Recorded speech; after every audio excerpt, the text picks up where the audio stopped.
अस्सलाम वालेकुम। शुरू अल्लाह के नाम से जो बहुत मेहरबान और नहायत रहने वाला है। रजीम चेंज ऑपरेशन का पार्ट 2 आपसे मैं मुखातिब हूँ और पार्ट 1 में मैंने आपको कुछ हक़ाइक़ बताए थे, जिसके बाद कुछ लोगों ने शायद महसूस किया, लेकिन सुप्रीम कोर्ट का फ़ैसला मेरे पार्ट 1 के बाद आया, जिससे आपको शायद कुछ डायरेक्शन का अंदाज़ा हो गया हो। क्योंकि मैंने पार्ट 1 में ये बात कही थी कि रजीम चेंज ऑपरेशन बेसिकली ये अभी जारी सारी है और ये ऑपरेशन एक्चुअली अब अपने असल मुकाम यानी अपने इंतहाई सेंसिटिव मुकाम पर पहुंचा है। यानी अगर मैं ये कहूं कि इस वक्त जो रजीम चेंज ऑपरेशन है हकीकत में अब शुरू होने लगा है, तो इसमें कोई मुबालगा आराई नहीं होगी और वाकई रजीम चेंज ऑपरेशन अब से शुरू होने लगा है।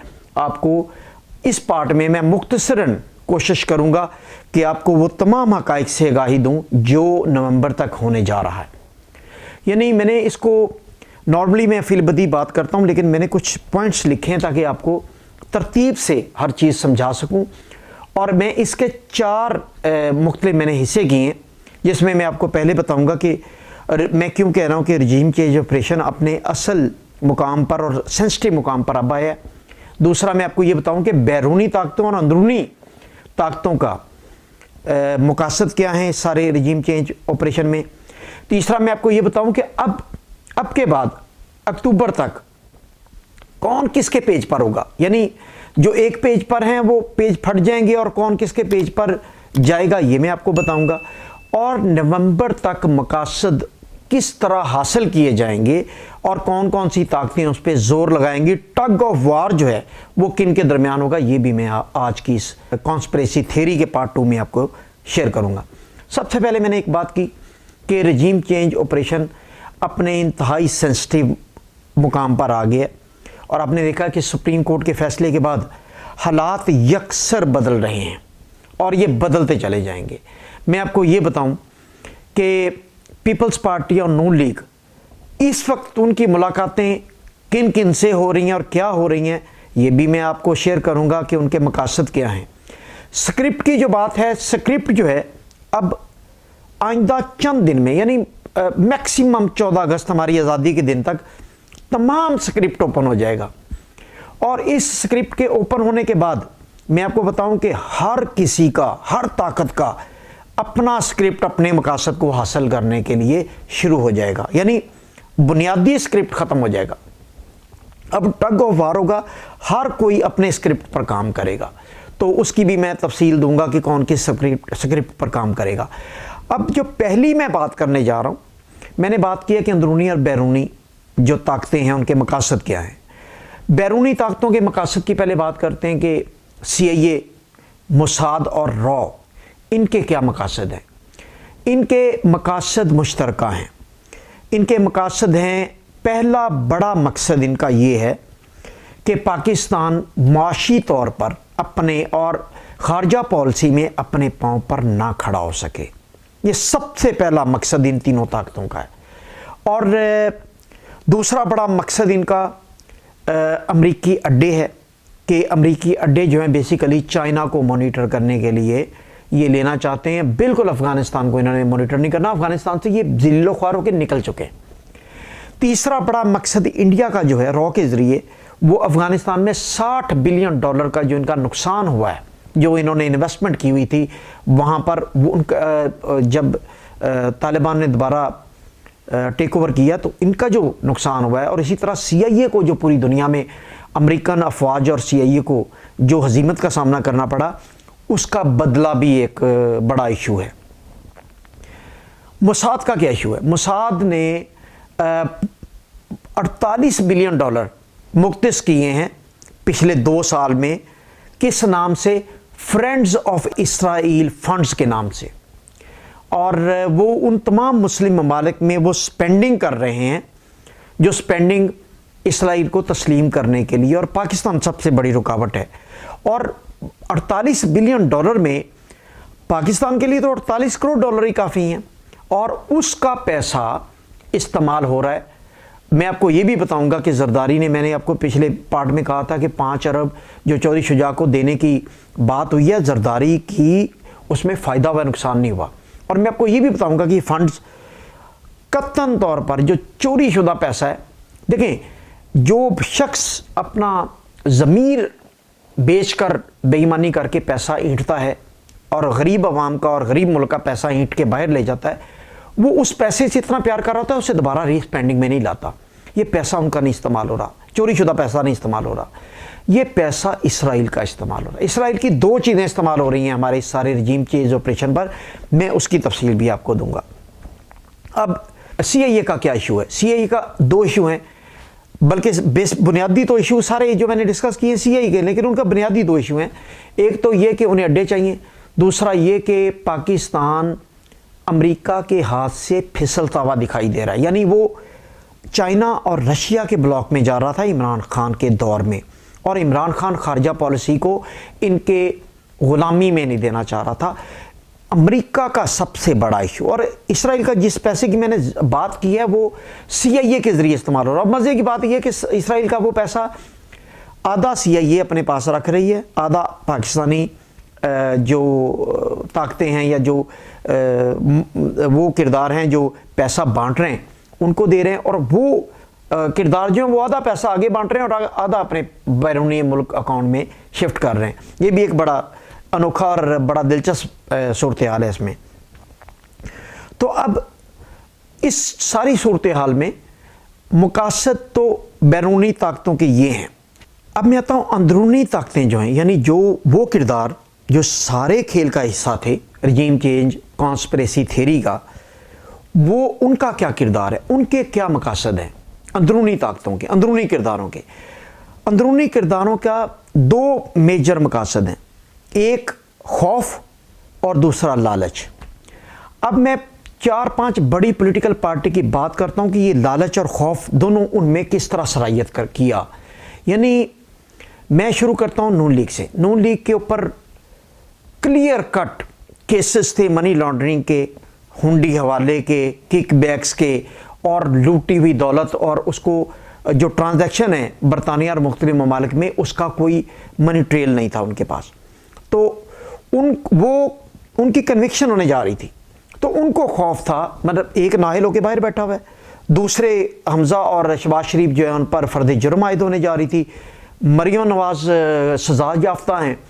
तो ये किरदार ख़त्म होने का अंदेशा था, नून लीग को खौफ था। फिर लालच क्या था? लालच ये था कि NRO से अपने लूटी हुई रकम जो है वो माफ़ करवा लेंगे और अपने केसेस ख़त्म करवा लेंगे, और फिर नैब को उज़्वे मुअत्तल की तरह ख़त्म करके मुस्तकबिल में भी अपनी लूट मार का बाजार गर्म रखेंगे। ये नून लीग का लालच और खौफ था।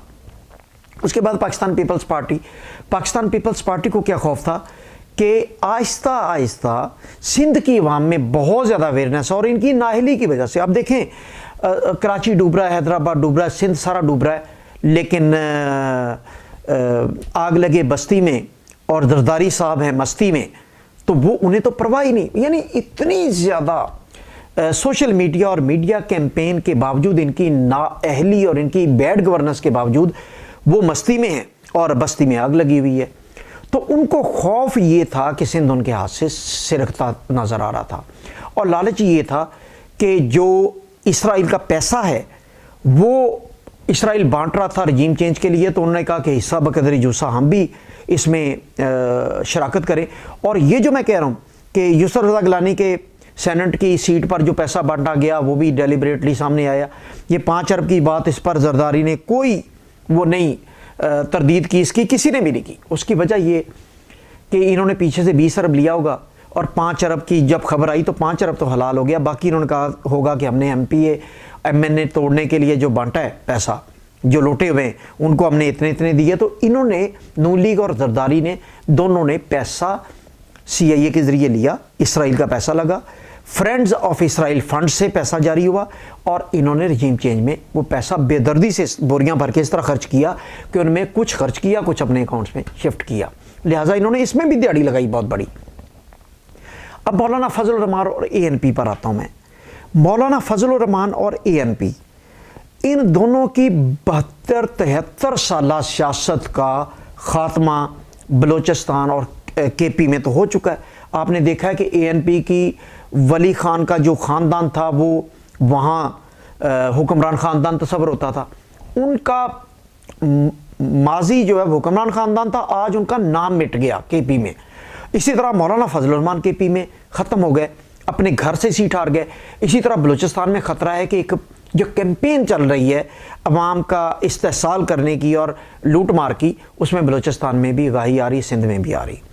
लिहाजा इन दोनों ख़ानदानों को तो इनका तो बस नहीं चल रहा, ये इमरान खान को एक लम्हे में कत्ल करवा दें।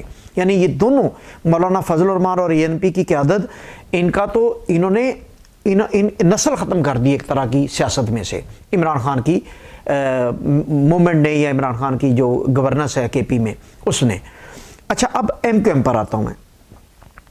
सबसे बड़ा सेटबैक सिंध में MQM को मिल चुका है। यानी शहरी हल्के जो हैं वो आपने देखा है कि एक तो शहरी हल्के PTI के कब्जे में आ गया और वो अपोजिशन सबसे बड़ी पार्टी सिंध में PTI है, जो कि मुस्तकबिल में आने वाले मुमकिन है वो हुक्मरान पार्टी हो जाए सिंध में। तो ये MQM को ख़तरा था। इसी तरह बलूचिस्तान की जो स्टेटस को की जो ख़ानदानी पार्टियाँ, उनको ख़तरा था कि बलूचिस्तान तक भी ये हवा चलेगी और आएगी। तो ये इनका अंदरूनी किरदारों का खौफ था, लालच था पैसे का, सबको पैसा बांटा गया करोड़ों रुपए। यानी आप 50 करोड़ डॉलर जब करें तो यहाँ तो 100 अरब रुपया बन जाता भाई। तो उनको तो उनके लिए पीनट है, लेकिन हमारे इनके लिए ये बांटने के लिए बोरियां भर भर के पैसे बांटे जा रहे हैं और उसमें से 50% से ज़्यादा अपने अकाउंट्स में डाले जा रहे हैं, कुछ इनको बांट के उनको हलाल किया जा रहा है कि हमने बांट दिए। अब ये तो है इनका अंदरूनी ताकतों का जो मुफाद है। अब इसराइल की मैंने कहा था कि दो चीज़ें इस्तेमाल हो रही हैं, एक तो मैंने बता दिया कि पैसा इस्तेमाल हो रहा है, और दूसरी क्या चीज़ इस्तेमाल हो रही है, ये आपको हैरत अंगेज़ मैं बात बताने जा रहा हूँ कि जो डॉक्टर रिजवान के हार्ट अटैक हुआ, मकसूद चपड़ासी जो हार्ट अटैक से फौत हुआ, और जो किरदार जो एविडेंस शवाहिद या जो डॉक्टर रिजवान को मैं ज़ाती तौर पर जानता हूँ, वो FIA में रहे हैं और मेरी उनसे मुलाकातें रही हैं, वो असाब के इतना कमज़ोर आदमी नहीं था। यानी जो नून लीग को मनी लॉन्ड्रिंग और इस तरह की हुंडी हवाले के केस में कन्विक्ट करता है, वो कोई ऑफिसर इतना कमज़ोर असाब का थोड़ी था। उसे पता था कि ये बहुत बड़ा सिसिलियन माफिया है। लेकिन दूसरी चीज़ जो इसराइल की इस्तेमाल हो रही है वो जहर इस्तेमाल हो रहा है। मैं आपको बताऊं कि इसराइल की हिस्ट्री है कि मिस्र के शाह हुसैन से लेके यासिर इरफात तक जो जहर इन्होंने मालिक्यूल को चेंज करके जो ये नया जहर बनाते हैं, उसका तरियाक सिर्फ इसराइल के पास होता है। ये इनकी हिस्ट्री है। यानी मैंने मिस्र के शाह हुसैन से लेके यासिर इरफात तक की बात की। मैं आपको तफसीलन वो वीडियो दूंगा जिसमें किस तरह उन्हें उनके जिस्म पर जहर लगाया गया, किसी न किसी ज़रिए से, हाथ मिलाने से या छड़ी पेट पर लगाने से। तो वो उनको उनकी दिल की हरकत बंद हुई और वो पैरालाइज हुए और इस दुनिया से चले गए। तो दूसरी जो चीज़ इसराइल की इस्तेमाल हो रही है वो जहर इस्तेमाल हो रहा है। इसलिए मैं कहता हूँ कि ये रजीम चेंज कॉन्स्पिरेसी थ्योरी अब अपने सेंसिटिव तरीन मुकाम पर पहुँच गई है, क्योंकि इमरान खान की ज़िंदगी को जितना ख़तरा अब है, इससे पहले ये ख़तरा नहीं था। यानी नवंबर तक इमरान खान इतनी सेंसिटिव पोजीशन में है कि ना सिर्फ जो उसके मुखालिफ किरदार उसकी मौत के दर पर है, बल्कि मुझे खदशा है कि उसकी अपनी पार्टी में भी चंद ऐसे लोग ज़रूर होंगे जो जिससे इमरान खान को एहतियात करनी है। और इस चीज़ का अदराक हमारी मारखोर को, हमारी इस्टेब्लिशमेंट को है। और मैं आपको ये बताने जा रहा हूँ कि इस वक्त इमरान खान की जो सिक्योरिटी है उसकी 4 लेयर्स हैं। यानी खुफिया तौर पर 4 लेयर्स पर इमरान खान की सिक्योरिटी को मैनेज किया जा रहा है, और मारखोर को इसका अंदाज़ा है कि इस वक्त वो किस सेंसिटिव पोजीशन पर है। तो ये वो अंदरूनी ताकतें हैं और इसराइल का पैसा इस्तेमाल हो रहा है। अब मैं अगले टॉपिक की तरफ आता हूँ ताकि आपको समझ आ जाए सारी चीज़ों की। अब मैं बताऊँ कि अब जो ये सेंसिटिव सूरत हाल है, इसमें कौन एक पेज पर है। और मज़े की बात ये है कि इस वक्त कोई भी एक पेज पर नहीं है। यानी इस वक्त शक साए पर भी किया जा रहा है और कोई किसी दूसरे पर इतमाद नहीं कर रहा। और ये शक जो है हत्ता के इमरान खान को भी 100% शक है सब पर, इंक्लूडिंग एस्टेब्लिशमेंट, इंक्लूडिंग अदलिया, इंक्लूडिंग अपनी जमात के कुछ अफराद। यही वजह है कि ये सारे कॉन्स्पिरेसी में इमरान खान के साथ सिर्फ एक शख्स जो है वो इस सारी मालूमात को रखता है, वो है शहबाज गिल। यानी और किसी भी पार्टी मेंबर को वो चीज़ें नहीं, कुछ हद तक कुछ एक कमेटी है उनको पता है, लेकिन पूरी मालूमात उस कमेटी को भी नहीं है। और शेख रशीद को इस सारे मामलात में डायलॉग में बाहर किया इसलिए हुआ है कि शेख रशीद मीडिया पर आके कोई ना कोई लिंक, कोई ना कोई हिंट दे देता है, जिसकी वजह से इसको ये सारा प्रॉब्लम। अच्छा, अब मैंने कहा है कि एतमाद कोई किसी पर नहीं कर रहा, सिर्फ दो इदारे एक पेज पर है, यानी हमारी अदलिया और मारखोर और मिलिट्री एस्टेब्लिशमेंट एक पेज पर है। और रजीम चेंज का जो हकीकत में अब ऑपरेशन शुरू होने जा रहा है, ये दोनों इदारे उसकी सेंसिटिविटी को जानते हैं और वो एक पेज पर है, बाकी कोई एक पेज पर नहीं। मैंने जैसा कि कहा कि स्क्रिप्ट था, अब जो सूरत हाल है एक हफ्ते के अंदर अंदर आपके सामने पिक्चर क्लियर होगी कि वो स्क्रिप्ट फटने लगा है। वो सब ताकतों, बैरूनी ताकतों के भी और अंदरूनी किरदारों के भी आज के बाद अपने अपने स्क्रिप्ट जो है ना वो तैयार होने जा रहे हैं। यानी इस हफ्ते में वो पिक्चर क्लियर हो जाएगी। मेरी वीडियो ये संभाल के इस मेरे अल्फाज को याद रखिएगा कि नून लीग नोट को इज्जत दो से चली, यानी नोट की बोरियां भर के बांटी, उसके बाद बूट को इज्जत दी, और अब नून लीग इस हफ्ते डेढ़ हफ्ते में फिर दोबारा वोट को इज्जत दो कर बयानिए पर वापस शिफ्ट होने जा रही है। यानी पहले नोट को इज्जत दी, बाहर से बेशुमार पैसा लिया, बांटा, हुकूमत में आए, फिर बूट को इज्जत दी, बूट के साथ जिसमें कहते थे कि हम सिलेक्ट नहीं हैं वो खुल के सिलेक्ट हो गए, और अब वोट को इज्जत दो, यानी गाली गलोच का सीज़न शुरू हुआ चाहता है। अच्छा, अब जरदारी साहब है। जरदारी साहब के बारे में मैंने कहा कि आग लगे बस्ती में, जरदारी साहब है मस्ती में। तो जरदारी साहब जो है वो इस सारी रजीम चेंज कॉन्स्पिरेंसी थ्योरी के कलीदी किरदार हैं। 17 जुलाई के बाद जरदारी साहब ने अपने एक करीबी दोस्त के ज़रिए पीटीआई के रहनुमाओं से राब्ते किए हैं कि मैं असम्बली में नून लीग को छोड़ के मैं हुकूमत गिरा सकता हूँ। यानी जरदारी अगर नेशनल असम्बली से निकल जाए, पीपल्स पार्टी निकल जाए, तो असम्बली गिरती है। और अगर शहबाज शरीफ किसी सूरत में असम्बली गिराने को तैयार नहीं है, और इसलिए नहीं है कि वो ये चाहता है कि 3 माह का जो टेन्योर आए निगरान सेटअप का, वो नवंबर के बाद तक चले। लेकिन जरदारी ने अब एक पत्ता खेला है।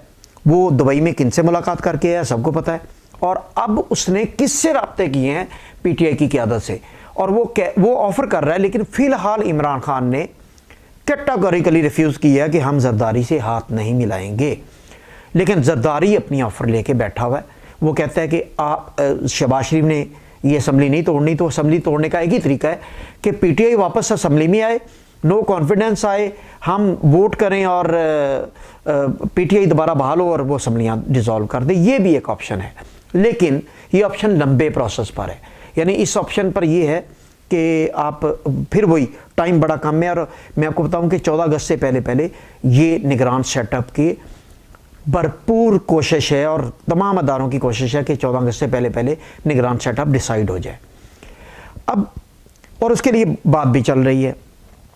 अब उसके बाद जो एएनपी और मौलाना फजल रहमान है वो सटपटाए हुए, यानी उनके हाथ कुछ भी नहीं है। मौलाना फजल रहमान सदर बनना चाहते थे, वो फारिग हैं, उन्हें अब समझ आ गई है। वो अब मौलाना फजल रहमान आसमान के साथ सर मार रहे हैं, और वो चाह रहे हैं कि आग लग जाए पूरे पाकिस्तान में।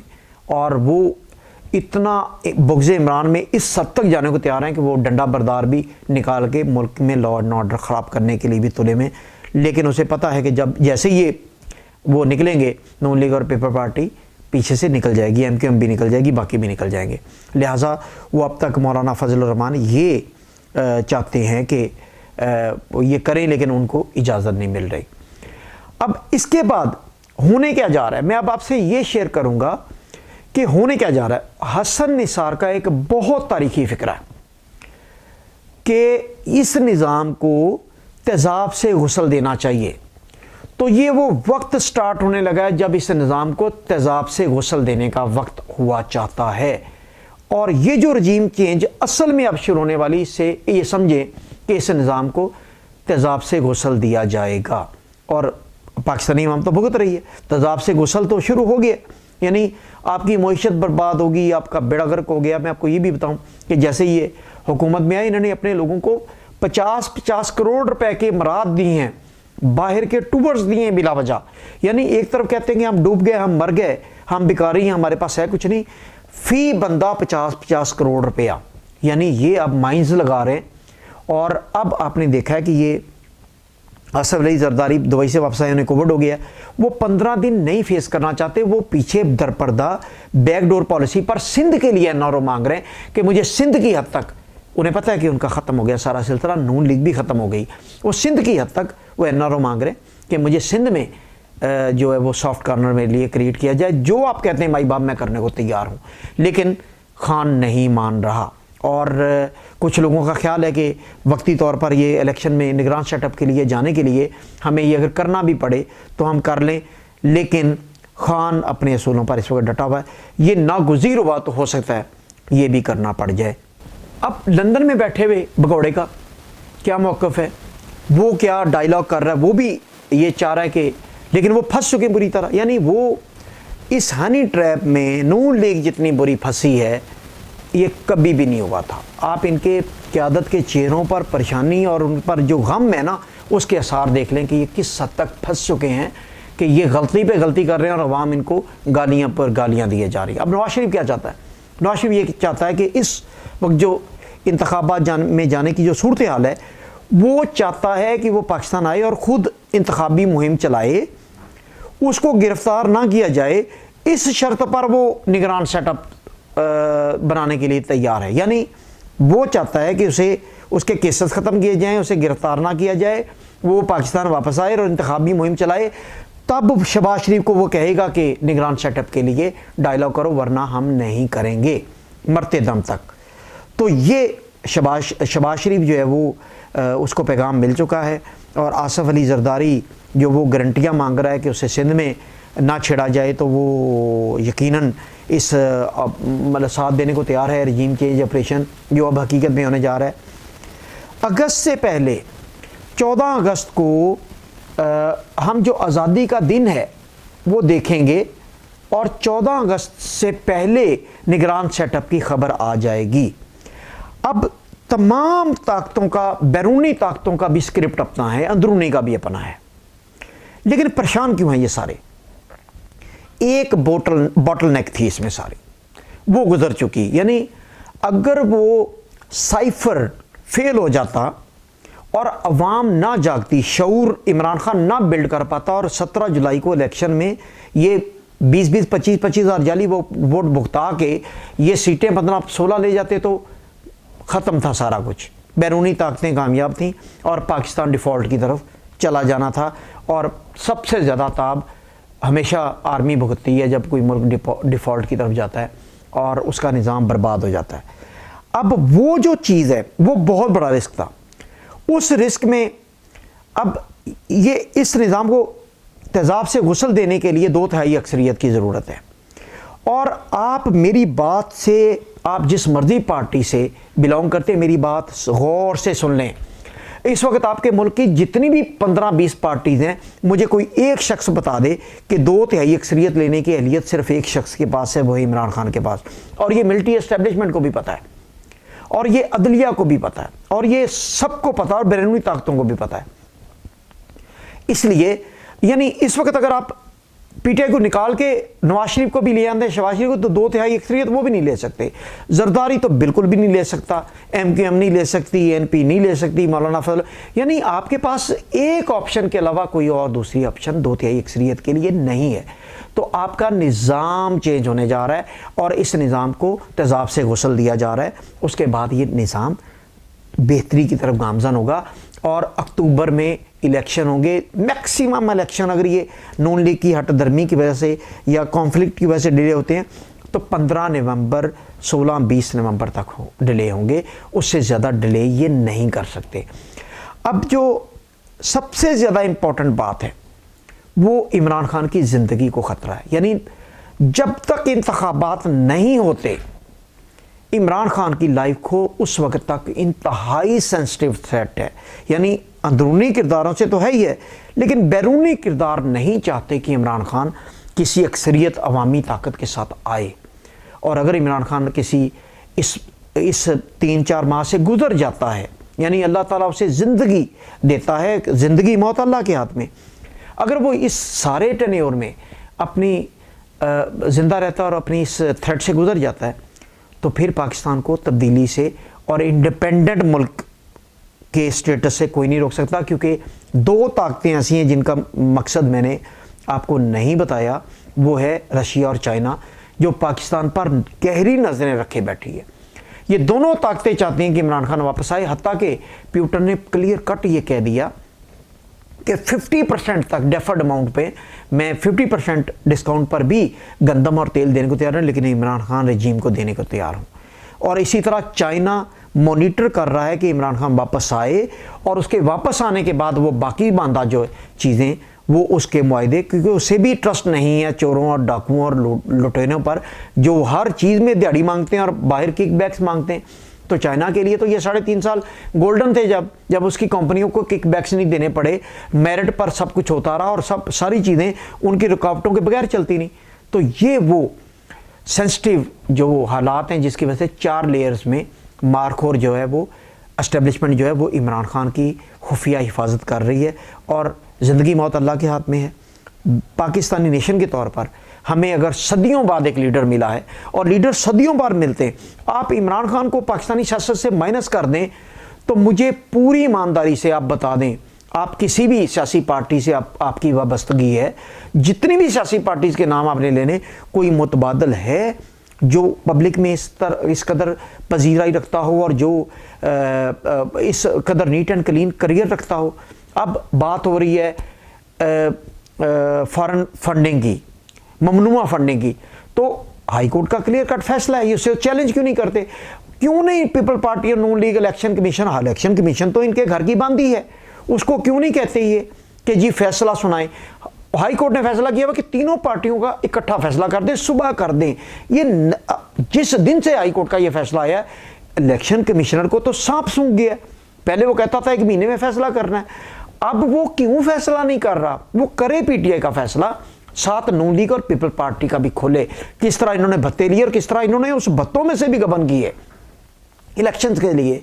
तो ये बयानियां तो बिल्ड कर रहे हैं, यानी नोट को इज्जत दे के, बूट को इज्जत दे के अब फिर वोट को इज्जत देने की तरफ जा रहे हैं। जरदारी साहब इनसे निकलना चाहते हैं, और जरदारी साहब हेल्प करना चाहते हैं बहुत सारे हलकों की। अब आने वाले 20 दिन बहुत सेंसिटिव हैं, इसमें सारे रजीम चेंज का फैसला हो जाएगा। आप मेरे साथ रहिएगा और ये मेरी वीडियो जो है इसको अपने पास रखिएगा। बहुत शुक्रिया।